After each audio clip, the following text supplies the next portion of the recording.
Good morning, सुप्रभात, जय हिंद। आज है 8 मार्च 2023 और आज है होली का त्योहार। तो सबसे पहले आप लोग को हैप्पी होली। तो आप लोग रंगों की तरह आपस में एक दूसरे से मिल जाइए, किसी से भी कोई गिला शिकवा नहीं, सब माफ। और जिससे आप कभी बात भी नहीं किए हो, मतलब पुराने दोस्तों से कई दिन हो गया है बात किए, उन लोगों को आज फोन करिए। जिनसे अगल बगल से बात नहीं हो पाती है उनको एक बार मिलिए, जाइए होली में एक दूसरे के घर जाइए, रंगों को लगाइए। कोई गिला शिकवा नहीं है। फोन की दुनिया में लोग एक दूसरे से इतने अलग हो चुके हैं कि घर में बैठे रहने पे भी बात नहीं हो पाती। तो आज फोन को थोड़ी देर दूर रखिए, इंस्टाग्राम, ट्विटर सब कुछ बंद करिए, जाके एक दूसरे से गले मिलिए और होली का त्योहार बनाइए। उससे पहले 15 मिनट 10-15 मिनट की एक करंट अफेयर की क्लास कर लीजिए, जो आपके भविष्य के लिए बहुत अच्छी होगी। आप आगे भी अच्छे से होली का त्योहार मना सके, इसके लिए जॉब होना जरूरी है, और जॉब होने के लिए एग्जाम निकालना जरूरी है, और एग्जाम निकालने के लिए करंट अफेयर पढ़ना जरूरी है। तो चलिए करंट अफेयर क्लास को शुरू करते हैं। तो सब फिर से एक बार हैप्पी होली। तो आज का पहला क्वेश्चन है, हाल ही में किस राज्य के जसलिन एल्ड्रिन ने AFI, क्या नाम है इनका, एलजी नहीं है, एल्ड्रिन है, एल्ड्रिन। क्या है ना कि होली में जो है वो थोड़ा मौसम मिजाज जो है वो थोड़ा मौसम रंगीन जैसा हो जाता है। तो पीडीएफ लिखने वाले ने थोड़ी गलती कर दी है, तो इतना चलता है। ASI को लिख दिया है AFI। AFI क्या है, AFI। अब कोई भी क्वेश्चन हम उठाएंगे, उसका पोस्टमार्टम करेंगे, उसको टुकड़ों टुकड़ों में बांट के जो क्वेश्चन निकल सकते हैं उसको निकालेंगे। उस हर एक क्वेश्चन को पढ़ेंगे। एक क्वेश्चन पढ़ेंगे 50 कदम रहेगा, 5 क्वेश्चन पढ़ेंगे ताकि वो एग्जाम में आके हमारे काम आ सके। तो चलिए देखते हैं AFI क्या है। Athletic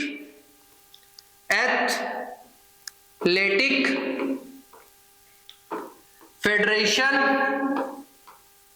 athletic federation of India, athletic federation of India. राष्ट्रीय कूद प्रतियोगिता में राष्ट्रीय रिकॉर्ड तोड़ा है। तो जसविन एल्ड्रिन ने अपने घर वालों को इस बार क्या बोला है, हैप्पी होली। हैप्पी होली कैसे बोला है, गोल्ड मेडल लाके। क्या नाम है इनका, जसविन एल्ड्रिन। इन्होंने नेशनल रिकॉर्ड तोड़ा 8.42 मीटर की लॉन्ग जंप करके, जो अभी तक पूरे मतलब भारत में ऐसा कभी आज तक किसी ने नहीं किया था। तो इन्होंने एक नेशनल रिकॉर्ड बनाया। ये कहां के रहने वाले हैं, तमिलनाडु के। तमिलनाडु की कैपिटल क्या है, चेन्नई एक्सप्रेस। और तमिलनाडु के सीएम कौन है, ये है एल्ड्रिन। तमिलनाडु के सीएम कौन है, RN रवि, RN रवि। और वहां के गवर्नर कौन है, MK स्टालिन। क्या है कि वनडे एग्जाम में ये गवर्नर और सीएम जैसे क्वेश्चन बहुत ढेर सारे पूछता है। वहां की नेशनल बर्ड कौन सी है, एमराल्ड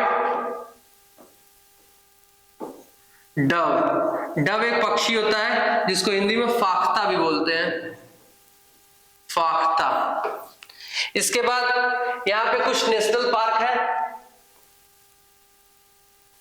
तो दूध में मलाई है ना, मलाई पसंद है ना, तो चेन्नई एक्सप्रेस में कुछ ऐसा ही है। तो चेन्नई एक्सप्रेस का पहला नेशनल पार्क कौन सा है, अन्नामलाई, अन्नामलाई। फिर दूसरा कौन सा है, मधुमलाई, मधुमलाई। तीसरा कौन सा है, Mukurti. Annamalai National Park, Mudumalai National Park, Mukurti National Park. चौथा है Gulf of Mannar, Gulf of Mannar. इसके बाद पांचवा कौन सा है, इंदिरा गांधी, इंदिरा गांधी। भारत की पहली प्रधानमंत्री, फीमेल प्रधानमंत्री कौन थी, इंदिरा गांधी। आयरन लेडी कौन है, इंदिरा गांधी। इसके बाद क्या है, गुंडी। भाई गुंडी तो थी, मतलब ऐसा बोलना नहीं चाहिए, बट आपातकाल उन्होंने अपने दम पे लागू किया था, जैसे डिक्टेटरशिप होती है तो इन्हें गुंडी भी बोल सकते हैं। तो गुंडी यहाँ का नेशनल पार्क भी है, जस्ट फॉर ट्रिक। इसके बाद नेक्स्ट क्वेश्चन देखते हैं।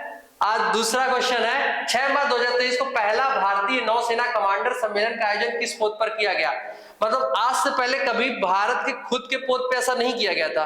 तो भारतीय कौन सी सेना, ये भारतीय नौसेना। भारतीय नौसेना ने भी बोला है हैप्पी होली। कैसे बोला है, तो आईएनएस विक्रांत को ले आए हैं, इस बार इस पे कमांडर्स की मीटिंग हो रही है। इस पे कौन कौन लोग आए हैं? थल सेना के, जल सेना के हेड मतलब सेनाध्यक्ष, और उसके बाद जो भी सेना के प्रमुख अधिकारी होते हैं वो, नौसेना के प्रमुख अधिकारी और सीडीएस, ये सब लोग मिलके एक शिप पे या पोत पे एक सम्मेलन कर रहे हैं। उस पोत का नाम क्या है? आईएनएस विक्रांत। विक्रांत जो है ये कहां पे बना है?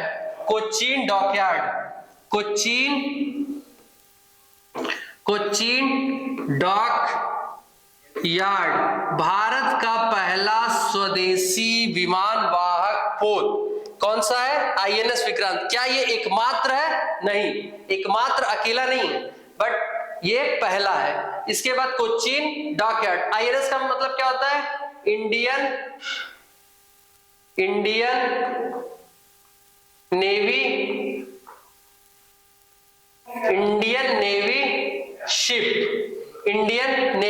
शिप। तो भारतीय नौसेना कमांडर सम्मेलन का आयोजन किस पोत पर हुआ है? आईएनएस विक्रांत। अब आगे देखते हैं, ये है हमारा आईएनएस विक्रांत, भारत का समुद्र का शेर, जो समुद्र में हमारी उपस्थिति को बढ़ाता है। जब ये गरजता है तो बाकी सब शांत हो जाते हैं। इसका नाम आईएनएस विक्रांत का जो नाम रखा गया है, ये 1961 में हो रहे युद्ध के में जो विक्रांत था उसके याद में उसका नाम रखा गया है आईएनएस विक्रांत, उनको ट्रिब्यूट देने के लिए। अब हम आर्मी के बारे में देख लेते हैं। तो तीनों सेनाओं का जो प्रधान सेनापति होता है कौन होता है? वो होती है राष्ट्रपति, और वही होती है भारत के प्रथम नागरिक। तो वो कौन है? श्रीमती द्रौपदी मुर्मू। कौन है? श्रीमती द्रौपदी मुर्मू। श्रीमती द्रौपदी मुर्मू किस नंबर की है? 15वें नंबर की है। जल सेना का हेड कौन है? जल सेना यानी नेवी। नेवी के हेड कौन है? नेवी के हैं आर हरि कुमार। नेवी के हेड कौन है? आर हरि कुमार। और ये किस नंबर के हैं? ये है 25वें नंबर के। इसके बाद वायुसेना के हेड है वी आर चौधरी साहब है, चौधरी जी। तो चौधरी जी किस नंबर के हैं? 27वें नंबर के हैं। इसके बाद आता है थल सेना। थल सेना के हैं मनोज पांडे जी। तो पांडे जी किस नंबर के हैं? यह है 29th नंबर के। इसके बाद है सीडीएस कौन है? सीडीएस और महानिदेशक, तो ये दोनों अलग अलग हो गया, मैं एक अलग अलग करके लिख देता हूं। तो सीडीएस है लेफ्टिनेंट जनरल अनिल चौहान। पहले सीडीएस कौन थे? विपिन रावत। महानिदेशक कौन है? मनोज कटियार। कौन है? मनोज कटियार। नौसेना दिवस कब मनाया जाता है? 4 दिसंबर को, 4 दिसंबर को। 4 जनवरी को ब्रेल डे, 4 फरवरी को कैंसर डे। वायुसेना दिवस कब मनाया जाता है? 8 अक्टूबर 1932। थल सेना दिवस कब मनाया जाता है? 15 जनवरी। क्वेश्चन नंबर 3 है, हाल ही में किसानों के लिए नैनो यूरिया के बाद नैनो डीएपी उर्वरक को किसके द्वारा प्रदान किया गया है? तो नैनो यूरिया क्या होती है इसके बारे में आपको डिटेल से बताता हूं। तो क्या है? DAP, nano DAP, di ammonium phosphate. तो ये किसने बनाया है? इफ्को ने। IFFCO, Indian Farmer Fertiliser Cooperative Limited, IFFCO ने इससे पहले बनाया था नैनो यूरिया। अब ये क्या, इन्होंने किसानों को क्या किया? भारतीय किसानों को हैप्पी होली बोला है। कैसे बोला है? किसानों के जेब में होने वाले खर्चे को बचाकर इन्होंने क्या किया है कि खेती मतलब किसानों की आय को दुगना करना हमारे भारत की जो सरकार है उसका लक्ष्य है।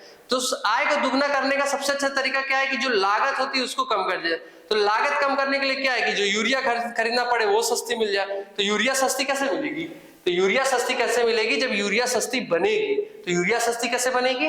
नैनो डीएपी की मदद से। नैनो डीएपी का मतलब क्या है कि 500 ml सिर्फ 500 ml, जो छोटी वाली कोल्ड ड्रिंक आती है 25-30 की, सिर्फ उतना अगर हम nano urea nano DAP use करते हैं तो वो 50 केजी की बोरी के इक्विवेलेंट होगा। यानी 50 केजी की बोरी की जगह हम 500 ml, सिर्फ आधा लीटर कोल्ड ड्रिंक समझ लो जितना पीते हैं उतने में पूरे खेत का प्रोडक्शन होगा 50 केजी बोरी के बराबर। तो इसका रेट होगा 650 लगभग 650, 500 से 650। और जो 50 केजी का रेट आता था वो कितना आता था, वो इससे तो ज्यादा ही आता था, लगभग 2 गुना से लेकर 3 गुना तक इसका रेट आता था। तो इसका जो उद्घाटन किया है union minister of fertilizer, chemical and fertilizer Mansukh Mandaviya. Rajnath Singh हमारे रक्षा मंत्री है, धर्मेंद्र प्रधान हमारे शिक्षा मंत्री है, union education minister, Amit Shah हमारे गृह मंत्री, होम मिनिस्टर। अब तब आप ये जानते होंगे कि जो लैब में बनने वाला पहला जो केमिकल था, पहला ऑर्गेनिक कंपाउंड था, वो था यूरिया। पहला ऑर्गेनिक कंपाउंड कौन था? यूरिया। इसका क्या फॉर्मूला था? NH2CO NH2, यानी NH2 का ऐसे ट्वाइस करके भी लिख सकते हैं, ऐसे CO ऐसे करके भी लिखा जा सकता है। इसके बाद देखेंगे बायोडिग्रेडेबल नैनो पार्टिकल, ये किस आईआईटी ने बनाया? तो ये बनाया है IIT कानपुर। इसके बाद है अंबर अलर्ट। क्या होता है कि बच्चे जब खो जाते हैं उनको रोकने के लिए इंस्टाग्राम ने लॉन्च किया है, लापता बच्चों को रोकने के लिए, मतलब बच्चे लापता ना हो इसको रोकने के लिए, बच्चों की सेफ्टी के लिए, बच्चों की सुरक्षा के लिए।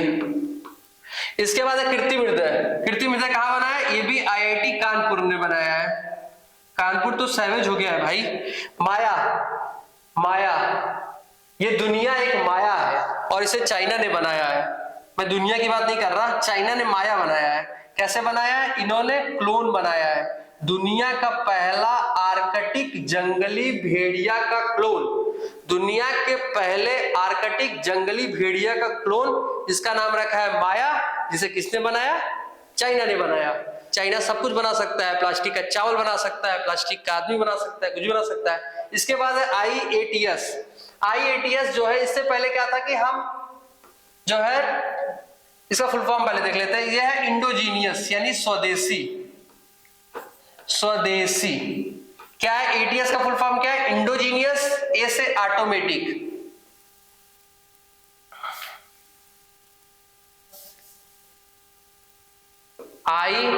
IATS endogenous automatic train surveillance. इससे पहले हम किसका यूज करते थे? इससे पहले हम जर्मनी का यूज करते थे। इससे पहले लगभग 6 देश जो है ऐसा सिस्टम डेवलप कर चुके हैं और हम भी बन गए 6वें देश। तो IATS, अब हम इसको जब इंडियन रेलवे पे लागू कर देंगे ना, तो ऑटोमेटिक तरीके से ट्रेनें जो है टाइम से चलने लगेंगी। जो एक तो होता है कि देखिए क्या होता है ना कि ट्रेन जो होती है एक लेट होती है भीड़ की वजह से, और उससे मालगाड़ियां लेट होती है। मालगाड़ियां लेट होने का मतलब है कि अगर सामान खराब हुआ तो रेट बढ़ेगा, रेट बढ़ा तो महंगाई बढ़ेगी। तो क्या होता है कि जो सबसे ज्यादा पैसा कमाई होती है मालगाड़ी से होती है। मालगाड़ी को लेट नहीं करना होता। मालगाड़ी के चक्कर में क्या होता है कि जो पैसेंजर होते हैं वो लेट होते हैं और वो दिन भर रेलवे को गाली देंगे कि रेलवे ऐसा है, वैसा है, इससे आने लायक नहीं है। ठीक है, तो इस चीज को अगर IATS लागू कर दिया जाएगा तो भारत की भी ट्रेनें टाइम से दौड़ेंगी। तो आप समझ ही रहे हैं, इस मतलब जो भी स्टूडेंट्स है उनके लिए ट्रेन तो एक लाइफ लाइन है। दुनिया का पहला बांस क्रैश बैरियर बाहुबली, ये बाहुबली नहीं है लेकिन बाहुबली से कम भी नहीं। बाहुबली कहां स्थापित किया गया है? तो दुनिया का बांस क्रैश बैरियर। आप रोड के साइड में देखोगे इतना बड़ा, वो पूरा स्टील का लगा रहता है, एल्यूमिनियम का लगा रहता है, पत्थर का बना रहता है। गाड़ी आती है रात में 12 लगे, उसी में सीधे घुसा देते हैं, टूट जाती, इधर पक्षी रहती इधर। तो ये सब आप देखे ही होंगे। तो रोड के पास क्या लगाया जाता है? Crash barrier. क्रैश को रोकने के लिए क्रैश बैरियर। रोड पे से चल रहा है, नींद लगी, गाड़ी पलट गई खाई में, उसको रोकने के लिए क्रैश बैरियर लगाना जरूरी है ताकि क्रैश ना हो या उधर से जानवर इधर एंट्री ना करें। एंट्री करेंगे, गाड़ी आई, गाड़ी ब्रेक मारी, इधर उधर पलट गई, एक्सीडेंट होना तय है। तो उसको रोकने के लिए बनाया गया क्रैश बैरियर, इसका नाम रखा गया बाहुबली। अच्छा, आपके घर में जब छत वत लदा होगा तो वहां पे बांस बल्ली लगा होगा, बल्ली वही है बल्ली। तो बाहुबली किस चीज से बनी है? बांस की एक वैरायटी से बनी हुई है, एक प्रजाति से बनी हुई है। ये आप देख रहे हो, ये मोटे मोटे बांस लगाए गए हैं। इसको हाई डेंसिटी पॉलीएथिलीन से कोटेड किया हुआ है, जिससे ये जो है ये ज्यादा ड्यूरेबल हो जाता है और ये इसको रिन्यू किया जा सकता है। जैसे स्टील के जो वो थे, स्टील को 30 से लेके 50% तक रिन्यू किया जा सकता था, लेकिन जो बांस है यानी ये जो बांबू बना है, इसको 50% से लेके 70% तक रिन्यू किया जा सकता है, रीयूज किया जा सकता है। तो बाहुबली कहां स्थापित किया गया? महाराष्ट्र में। कितने मीटर का लगाया गया? 200 मीटर का ट्रायल लगाया गया। कौन लगाया है? भारत के बाहुबली। कौन ऐसा मंत्री है जो बाहुबली की तरह काम करता है? मतलब अपने उम्मीद से दुगना काम कौन करता है? अपने सड़क मंत्री, भारत को सड़क पे लाने वाले मंत्री नितिन गडकरी। अब आगे देखते हैं, ये है महाराष्ट्र, एकनाथ शिंदे जी की सरकार है, रमेश बैस यहाँ के गवर्नर है। महाराष्ट्र जिसकी कैपिटल है मुंबई। महाराष्ट्र से कौन कौन सी स्टेट्स बाउंड्री शेयर करती है? तो गुजरात, फिर ये मध्य प्रदेश, छत्तीसगढ़, तेलंगाना और कर्नाटका, और यहाँ छोटा सा गोवा। गोवा वाले बीच पे होली खेलेंगे। तो लास्ट क्वेश्चन है आज का, जूनियर कबड्डी विश्व चैंपियनशिप 2023 का खिताब किसने जीता है? भारत। इस देखो दूसरा 2 खिताब हुए, पहला और दूसरा। ये दूसरा वाला था 2023 में, पहला वाला कब हुआ था? 2019 में। भारत इसमें गया ही नहीं और इसलिए इसको जीत नहीं पाया। इसको ईरान जीता केन्या को हराकर, और जो दूसरा वाला हुआ है इसमें भारत जीता ईरान को हराकर। काश पहले वाले में भी चले गए होते, शायद वो भी जीत गए होते। तो कौन जीता है? भारत जीता है। किसको हराकर? ईरान को हराकर। इससे पहले ईरान जीता था केन्या को हराकर। इनके जो कप्तान है इनका नाम है अंकुश, अंकुश, अंकुश, और आगे क्या? राठी, अंकुश राठी। ईरान की कैपिटल क्या है? तेहरान। ये आपको ईरान का मैप दिख रहा होगा, ये है पाकिस्तान, अफगानिस्तान, और इधर अपना ये देखिए, ये गुजरात वाला हिस्सा दिख रहा है, ये गुजरात वाला हिस्सा दिख रहा है, तो इधर अपना इंडिया है। तो ये है ईरान। अब ईरान में देख लीजिए क्या है, ईरान का पुराना नाम है पर्सिया। आपने मूवी देखी होगी प्रिंस ऑफ पर्सिया, तो पर्सिया क्या है? ईरान का पुराना नाम है। आपने बाहुबली में भी देखा होगा कि वो जो तलवार वाली सीन होती है, तो पर्सिया के सुल्तान आए रहते हैं अपनी तलवार लेके और कहते हैं कि कटप्पा तुम अपनी तलवार के अगर जीत गए तो मैं तुम्हें गुलामी से आजाद करा दूंगा। तो कुछ ऐसा ही था। तो ईरान का पुराना नाम क्या है? पर्सिया, और इसलिए वहां की गल्फ को बोलते हैं पर्सियन गल्फ। अब इस बात को भूलिएगा नहीं, वहां का पर्सियन गल्फ कहाँ है? पर्सिया के पास। Persia Iran. अगर क्वेश्चन आ गया कि पर्सियन गल्फ किस देश से सटा हुआ है, किसके बगल में, ऑप्शन में ईरान है, तो ईरान सीधे लगा देना है। इसके बाद यहाँ पे एक हारमुज की जल संधि है, हारमुज स्ट्रेट या स्ट्रेट ऑफ हारमुज। स्ट्रेट के क्वेश्चन बहुत पूछे जाते हैं। इसके बाद यहीं पे गल्फ ऑफ ओमान है, गल्फ ऑफ ओमान। ईरान किससे किससे बाउंड्री शेयर करता है? तो पाकिस्तान से, अफगानिस्तान से, उसके बाद इधर है Turkmenistan. Pakistan, Afghanistan, Turkmenistan, Pakistan, Afghanistan, Turkmenistan. इसके बाद अजरबैजान, पता नहीं। फिर Turkey, Iraq, Kuwait, Turkey, Iraq, Kuwait, उसके बाद बस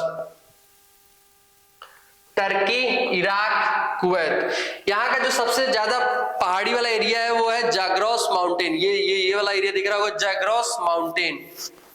ईरान की कैपिटल क्या है? तेहरान। यहाँ पे ईरान की कैपिटल है तेहरान। तेहरान, ये रही ईरान की कैपिटल। आप जो ये रेगिस्तान होता है उसको ईरान वाले दस्त बोलते हैं, दस्त। तो अगर ज्यादा दस्त होगी तो क्या हो जाएंगे? लुट जाएंगे। तो ईरान में जो वो है, ईरान का जो रेगिस्तान है उसका नाम है दस्ते लुट, लुट गए वो। इसके बाद यहीं पे है चाह बहार, जिसे चाहा वो बाहर लाएगा। चाह बहार, ऐसा लग रहा है पान ब्रांड का नाम है, चाह बहार, जिसका नाम शॉर्ट फॉर्म में लोग बोल देते हैं चाबाहार। चाबाहार परियोजना यहीं की है, और यहाँ पे है जयदान, यहीं पे है कालादान, ठीक है। तो यहाँ पे है चाह बहार, 4 मार्च को मनाया जाता है, 4 मार्च को चाबाहार दिवस। इसके बाद रिवीजन कर लेते हैं एक बार। तो आज का पहला क्वेश्चन है, हाल ही में किस राज्य के जसविन एल्ड्रिन ने AFI athletic federation of India ने राष्ट्रीय कूद प्रतियोगिता में नेशनल रिकॉर्ड बनाया 8.42 मीटर की लॉन्ग जंप करके घर वालों को हैप्पी होली विश किया है, गोल्ड मेडल लाके। कौन है? तमिलनाडु। तमिलनाडु की कैपिटल क्या है? चेन्नई। सीएम कौन है? RN रवि। गवर्नर कौन है? MK Stalin. 6 मार्च 2023 को पहला भारतीय नौसेना कमांडर सम्मेलन का आयोजन किस पोत पर किया गया? INS विक्रांत। समुद्र का बब्बर से राज बब्बर। उसके बाद हाल ही में किसानों के लिए नैनो यूरिया के बाद दूसरा गिफ्ट किसने दिया है? Nano DAP। अगर भारत आगे बढ़ाना है तो 2 चीजें ध्यान में देखनी होंगी आपको, जो भी मतलब किसान है उन्हें आगे बढ़ाइए और स्टूडेंटों को अच्छी शिक्षा दीजिए, बस 2 चीज।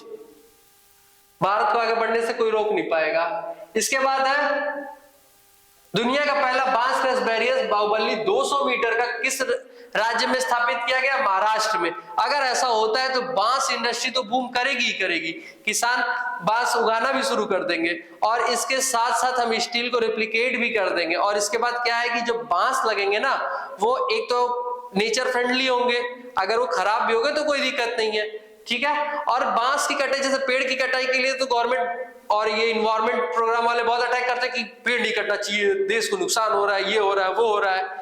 लेकिन बांस क्या है? बांस तो घास है।